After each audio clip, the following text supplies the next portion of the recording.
안녕하십니까.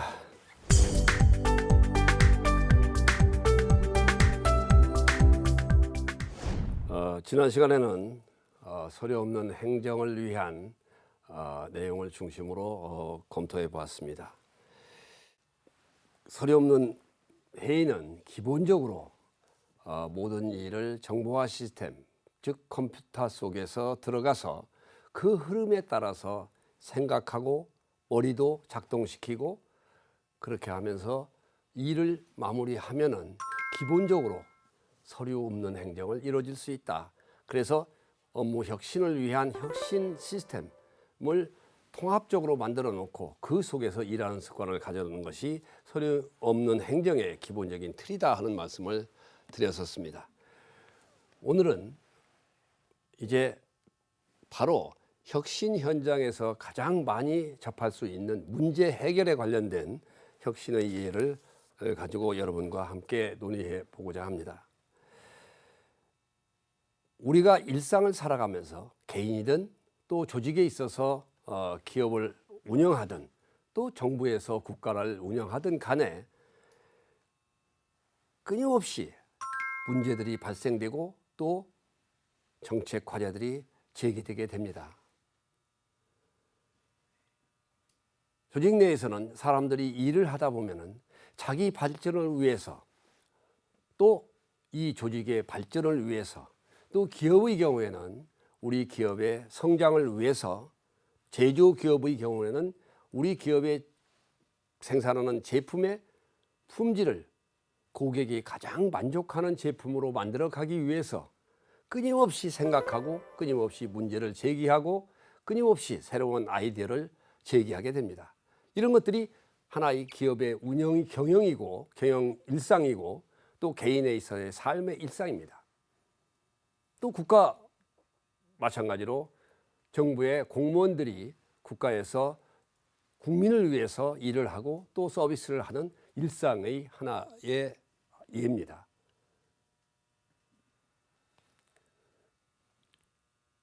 개인이나 기업의 경우에 또는 국가의 경우에 발전하기 위해서는 어떻게 해야 되나요?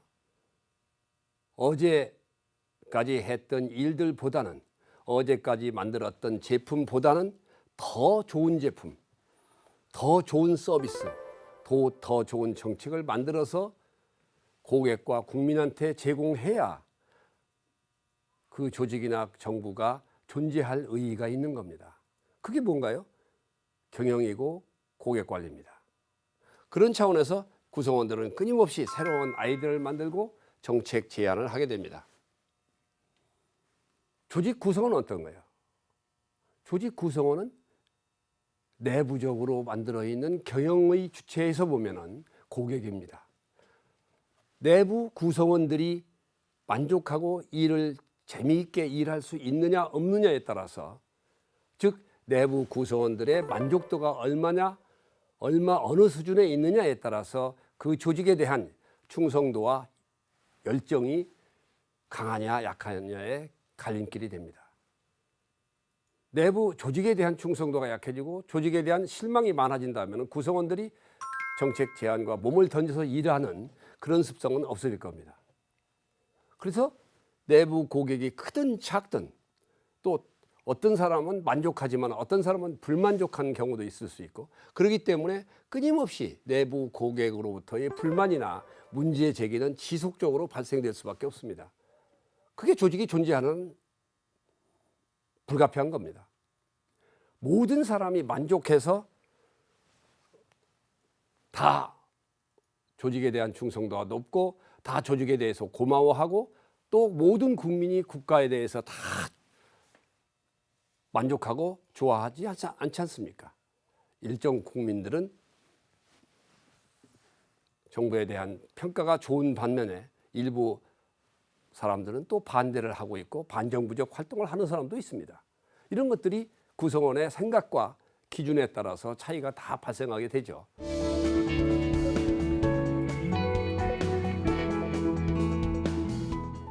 그래서 이제 내부 고객의 불만은 크든 작든 전부든 일부든 어느 정도가 되느냐의 차이는 있지만은 불만이나 문제 제기는 끊임없이 이루어질 수 있다.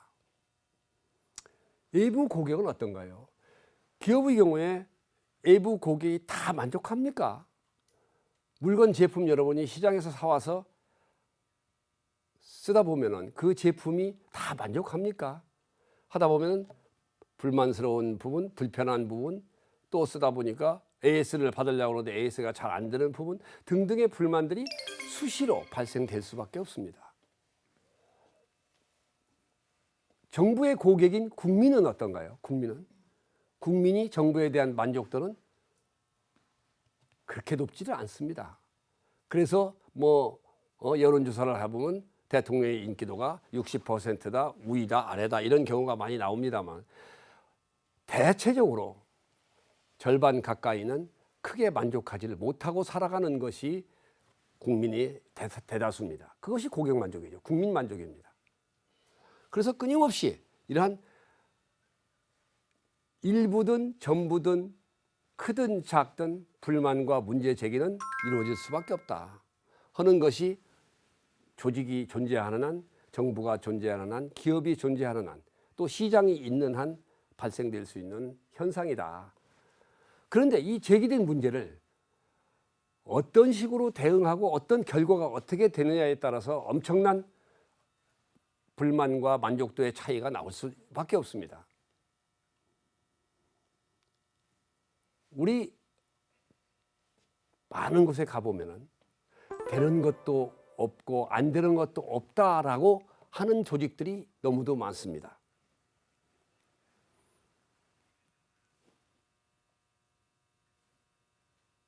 문제 해결을 해야 되는데 문제 해결하는 기본적인 시스템이 또 절차가 마련되지 않기 때문에 문제를 태클하지를 못합니다.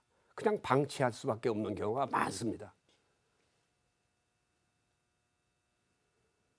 문제가 발생되면은 바로 문제 해결이라는 기본적인 제도나 시스템이 만들어지고 그 시스템에 넣으면은 바로 논의되고 검토되고 대책이 나오고 대책이 나오면 바로 실행에 옮겨지는 그런 기본적인 틀을 만들어줘야 되는데 그 틀이 일종의 혁신 시스템 속에 같이 탑재가 돼야 되는데 그런 게 없다 보니까 그것을 발견한 사람이 그것을 처리하는 사람에 따라서 또 그 사람의 성격에 따라서 그 사람의 의지에 따라서 문제가 해결되는 경우도 있고 방치되는 경우도 있고 무시된 경우도 있습니다.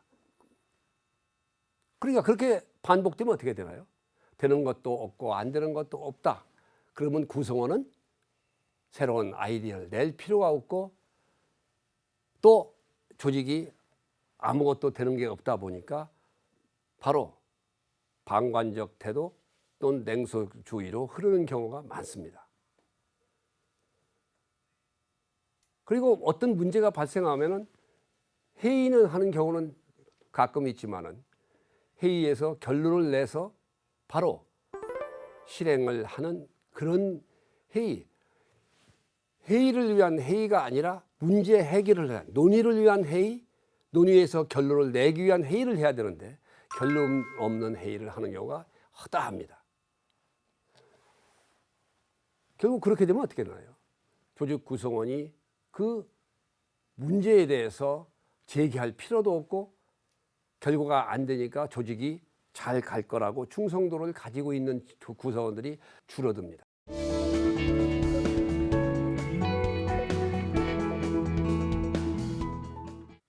이런 현상이 우리나라 조직 중에서 가장 일반화되어 있는 조직, 되는 것도 안 되는 것도 없는 조직의 대표적인 곳이 바로 대학입니다. 제가 얼마 전 앞에 강의에서 얘기를 드렸습니다마는 우리나라의 혁신에 있어서 가장 낙후되어 있는, 뒤떨어져 있는 조직체들이 대학입니다. 진짜 아이러니죠. 대학은 뭔가요? 학문을 연구하고 그 학문 연구 결과를 가지고 학생을 가르치는 겁니다. 그래서 연구에 대한 학문적 지식과 그런 것을 축적시켜 가는 곳이 대학입니다. 그래서 대부분의 대학이 경영대학이 있지 않습니까? 경영을 어떻게 해야 된다. 그래서 기업에 대해서 어떤 식으로 인재를 양성하고 기업에 대해서 경영은 이렇게 하는 거다 하는 것을 방향을 제시해주고 컨설팅도 해줍니다. 그런 것이 대학이거든요. 그것이 구체적으로 하는 것이 경영대학입니다. 그런데 경영대학을 가지고 있는 대학인데도 불구하고 실제 대학의 경영은 비경영적 관점에서 대학을 경영합니다. 경영이라는 개념 자체가 존재하지 않습니다. 대학에 가서 경영이라는 것, 경영은 이렇게 하는 거라고 얘기하면 저항하는 교수들이 많습니다. 대학을 학문의 전당에서 무슨 경영이라는, 기업 경영이라는 그런 단어를 사용하느냐고 저항하는 사람들이 있습니다.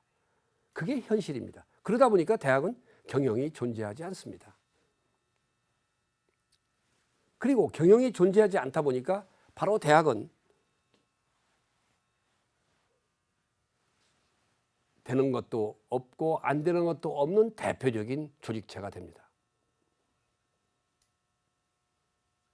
대학의 실체적인 집행의 중심적 역할을 하는 것은 교직원, 직원들입니다. 거기는 각 분야별로 매년 해오기 때문에 어느 정도 전문화가 되어 있고 실무적인 차원에서 테크닉을 가지고 있습니다. 그런데 간부들은, 소위 처장이나 이런 간부들은 교수들이 맡는 경우가 많습니다. 대부분 교수가 맡습니다. 교수는 실무적인 차원에서 잘 모릅니다. 결과적으로 뭐 하나를 하고 예산을 요구를 할 때 직원들한테 자, 이거 있으니까 이것 좀 해달라 그러면 직원 입장에서 그거 안 된다 한마디 하면은 다른 데 가서 문제 제기를 하고 대책을 호소할 곳이 없습니다. 그게 대학입니다. 그러니까 한 군데서 안 돼요 하면은 그 안 돼요 한 결과를 가지고 대안을 찾고 되게 만들어줄 수 있는 방법이 거의 없는 곳이 대학입니다. 경직되어 있고 문제 해결에 대한 논의에 대한 기본적인 틀이 존재하지 않는 곳이 대학들입니다.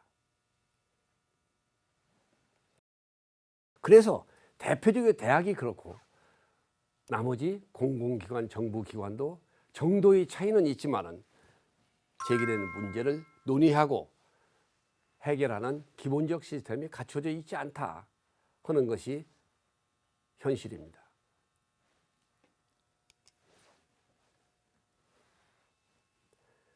그래서 이제 바로 이러한 조직체에 문제가 방치되고 문제가 있어도 심각하게 생각하지 않고 생각하지 않다 보니까 해결되지를 않고 그러다 보면은 이제 자포자기 상태로 일하는 경우가 많습니다. 그냥 하는 거다. 할 수 있는 것만 하는 거다. 조직 발전을 위해서 어떤 혁신적 방안을 만들고 혁신적 일하는 방식을 개편하고 성과관리 시스템을 작동시키고 이럴 필요가 전혀 없는 겁니다. 해봤자 안 되는 겁니다. 그래서 이제 그런 것들을 근본적으로 해소하고 가기 위해서는 상시적인 문제 해결 시스템을 만들어야 됩니다. 정부도 마찬가지고 기업도 마찬가지고 대학은 더더욱 그렇습니다. 기업은 사주의 생각에 따라서 나름 혁신적인 방법을 도입할 수가 있습니다. 그러나 정부 기관이나 공공기관은 다릅니다. 바로 문제가 있어도 문제를 논의하고 결론을 내고 실행을 하는 그런 기본적인 흐름이 안 되어 있기 때문에 그런 것에 대한 근본적인 대책을 만들어야 된다.